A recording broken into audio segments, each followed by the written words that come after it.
are at the Huntersville Town Hall, and Mark Evans is here to talk with us. Well, I am one of the commissioners on the town board here in Huntersville, and Huntersville is a thriving, growing community right now of 55 to 60,000 people. So we're outside of Charlotte, the largest municipality within the CRTPO, and things are going very well right now in Huntersville. We are all enjoying a great economy. The closing of the loop of 485 a few years ago has really added to the desirability of Huntersville for both businesses and residential growth here.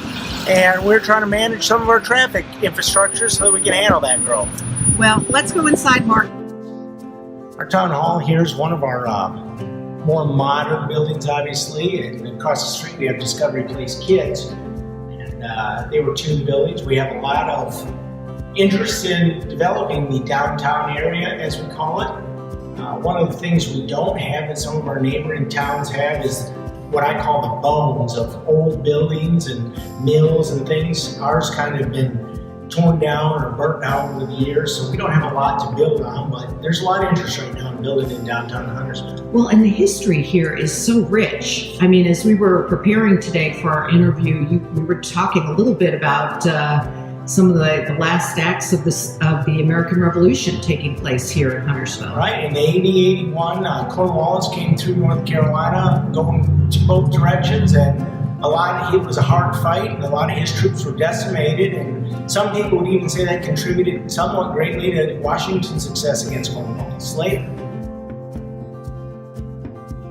I think it's very much been in the news. Interstate 77 and the way it's being expanded has been very controversial here. There's a lot of people that don't think that that's going to solve our traffic congestion problems, but that's the alternative we've been dealt with right now. So that's in the process of being built, and while that's under construction, that has increased the challenges on Route 21 and Route 115 going north and south, paralleling that. Mm-hmm. And those go through our towns to the north of us, Cornelius and Davidson also, and that really limits what you can do with that. We're landlocked with a lake on the west side of 77, so there aren't some options there. So we have some unique challenges in that way in Huntersville, but I will say that through the process we've had now, the STI process, that there's $550 million of road projects in the North Mecklenburg area, and Huntersville is going to be the recipient of a large portion of that. That's going to be the next 5 to 7 years getting completed, and in that time, the residents here will be feeling the pain of ongoing construction, but I hope we can foresee that in the end that will be better. Mm-hmm. And we'll continue to still look at different options to how 77 can be maybe done and not be locked in for 50 years the way we are right now. You just have to jump in there and get involved and read, ask questions.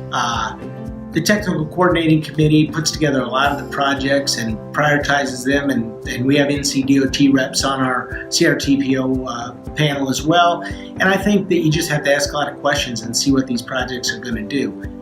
You mentioned about different needs, and Huntersville has different needs in Charlotte. Huntersville has different needs in Pineville and Matthews on the other side of town. But I think that we need to work together whenever we can, that regionalism word comes out, and do what's good for the whole region when that's applicable.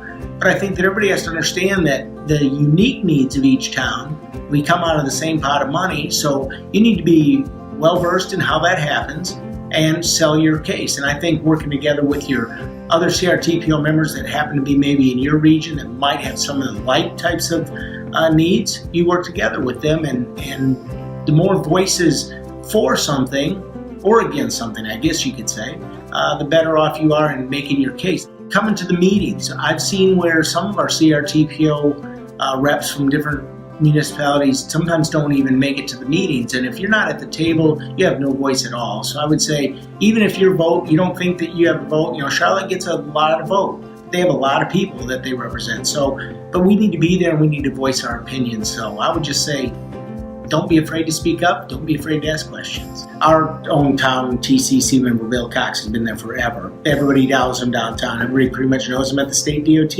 Our DOT reps on there, they're very accessible and will answer any questions. The CRTPO staff itself, Bob Cook and Neil, and all of them, they're great. So don't be afraid to talk to any of them. They'll all be willing to help you.